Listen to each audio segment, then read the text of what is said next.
আজকের গন্তব্য হচ্ছে সাটুরিয়ার জমিদার বাড়ি। সকাল সকাল হালকা রোদ, এরপরেও ঠান্ডা রয়েছে কিছুটা। এর মধ্যেই আমরা অটো করে চলে যাচ্ছি হচ্ছে মানিকগঞ্জ বাস স্টেশনে। মানিকগঞ্জ বাস স্টেশন থেকেই অটো অথবা সিএনজি করে আমরা এখন চলে যাব সাটুরিয়া, এবং সেখান থেকেই আমরা চলে যাব জমিদার বাড়ি।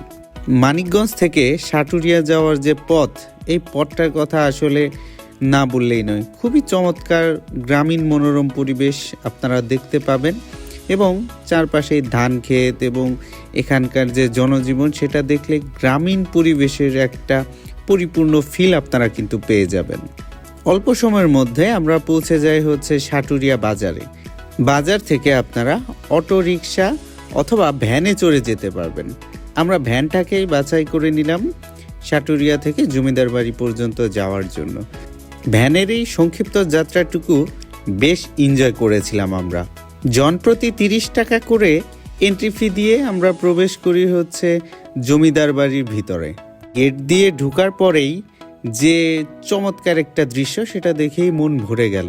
চারপাশে কি চমৎকার বাগান এবং বিশাল ইমারত দাঁড়িয়েছিল আমাদের সামনে, আর পিছনেই একদম নীল আকাশ। ঘুরে ফিরে সব কিছুই দেখছিলাম। পাশাপাশি কয়েকটা ভবন দাঁড়িয়ে রয়েছে, এবং ভবনের সামনে এগুলোর সংক্ষিপ্ত ইতিহাসও কিন্তু লেখা রয়েছে সবার জন্য।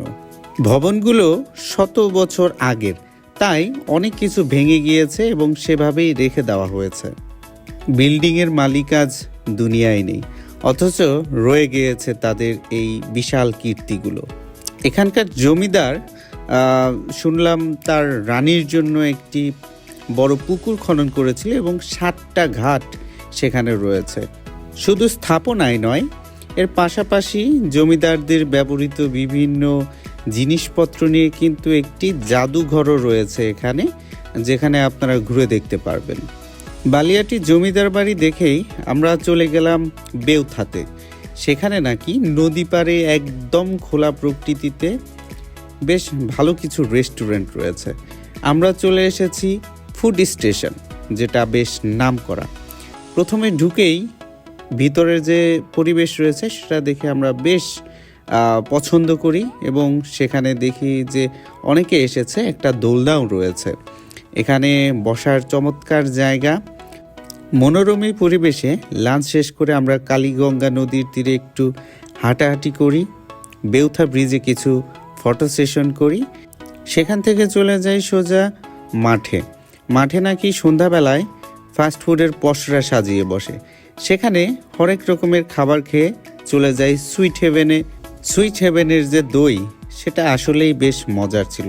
এবং এই ছিল ভ্রমণ কাহিনী।